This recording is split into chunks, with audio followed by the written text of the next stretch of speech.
Yun. Hello guys. Dito, itong tutorial na to is kung paano mag-install ng Ubuntu Linux sa VMware Workstation. So, itong VMware Workstation naman is free. Sisend ko na lang yung link dun sa channel. Then, pati itong kung saan dina-download yung Ubuntu Linux natin.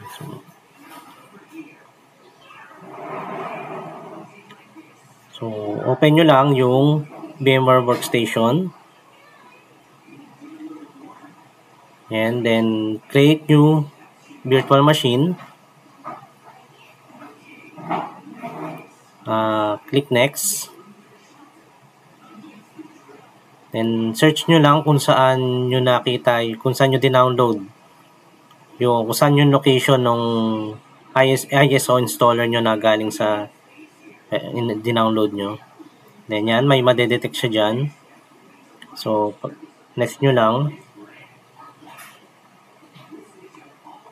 Then, lagay lang natin yung full name natin, then username and yung password.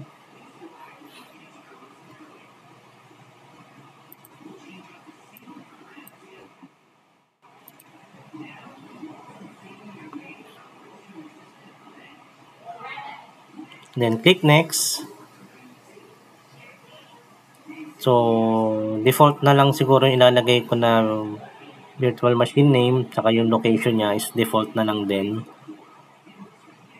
So, yan, makikita nyo naman kung saan nakalagay. Then, save in a single file. So, papalitan ko ng 60 GB para medyo malaki-laki yung file. Then, ito yung specs ng virtual machine natin. Meron siyang 4 GB, then 60 GB na storage. Then, yun, yung mga ibang ano niya, specs niya. Then, click next lang. Yun, power on na natin yung VMware virtual machine natin.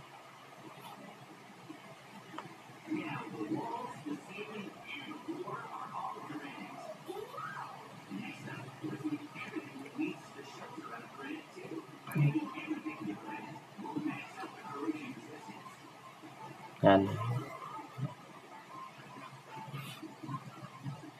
Yan, installing na siya. Ubuntu 24.04 version. LTS, which is long-term support yung ibig sabihin niya. Hindi ko lang alam kung hanggang kailan yung long-term support nitong na-download ko. Pero, bisa nabasa ko parang 2025 pa. Yan, tayo lang natin siya.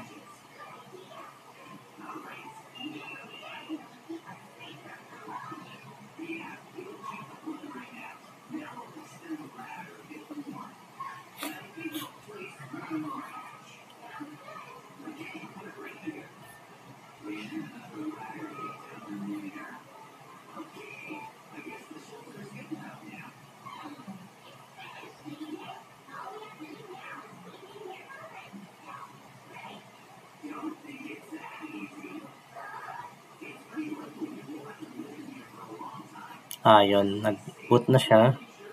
So, prepare yung Ubuntu na. Then, pili lang tayo ng language, is English.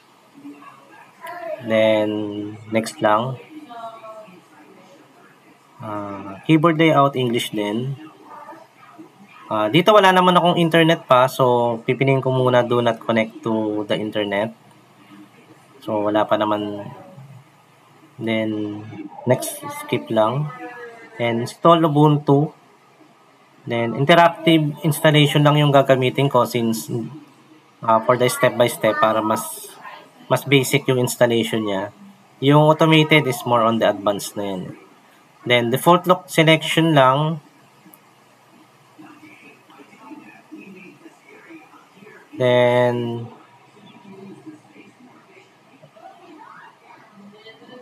so, next lang.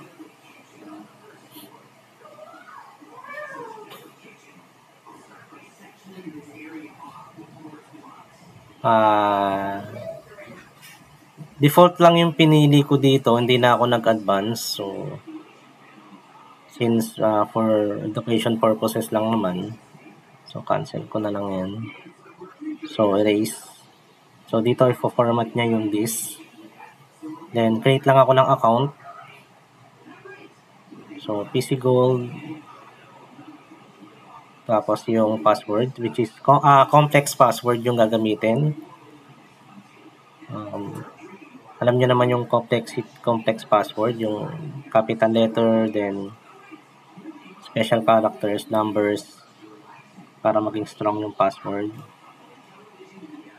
So, hindi ko na pipiliin yung Active Directory since wala naman akong Active Directory. So, require password to login na lang. Then, Quezon City. Then, install. So, dito, itong part na to is medyo matagal. Siguro, ano ba katagal itong hinintay ko dito? At least 15 to 30 minutes. Itong part na to na nag-install, nagka-copy ng files, nagsiset ng settings si Ubuntu dito sa local machine na ini-installan natin. So, medyo matagal lang siya. So, ayan, all the applications you need dito sa Ubuntu.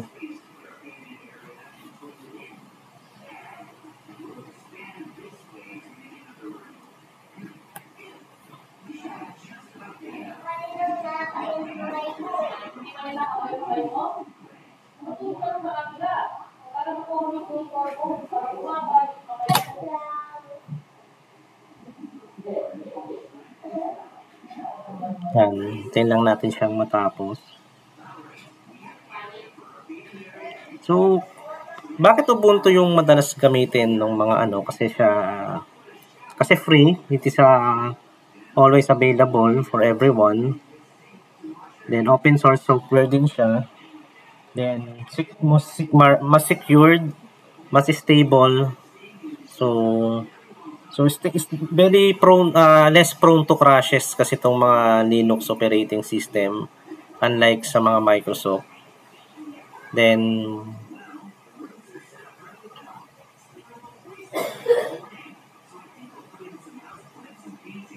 ano pa ba, yung mga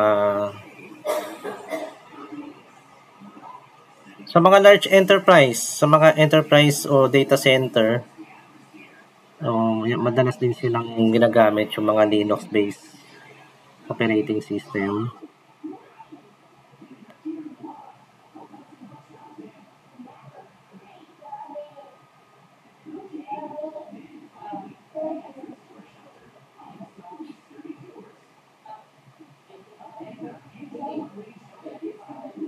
So, meron din open source na office application si Linux. Meron din siyang built-in din dito. Yan, tayo lang natin siyang matapos.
So, medyo matagal dito sa part na to sa installing dun sa software. So, let's wait na lang din.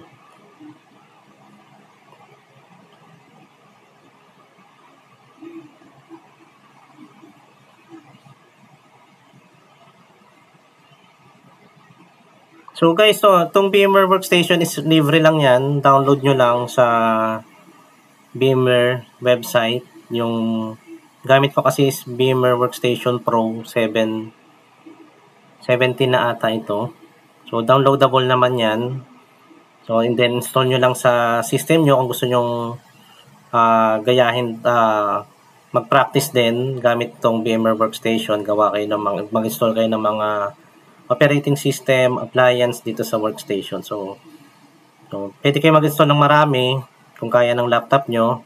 Itong laptop ko is 16 gig RAM, Ryzen 5. So ito yung specs na naka 256 SSD ako. So at 8 gig, pwede naman siguro yung 8 gig. Siguro mga hanggang dalawang operating system yung kaya yung install dito sa VMware Workstation.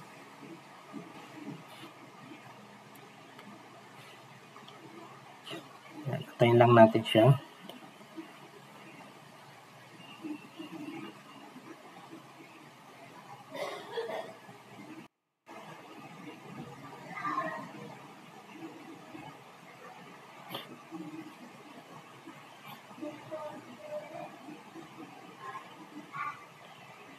Ayan, lumabas na yung restart now. So, restart na natin yung virtual machine para mas malinis yung pagkaka-install.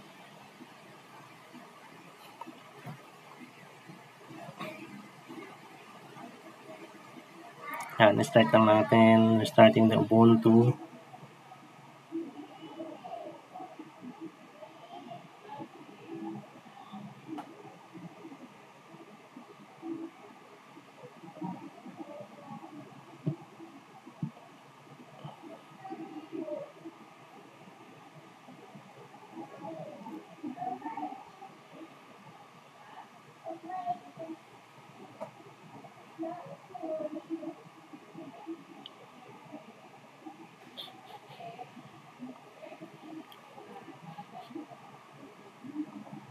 Ayun, yung PC Gold. Install lang natin type lang natin yung password na ginawa natin.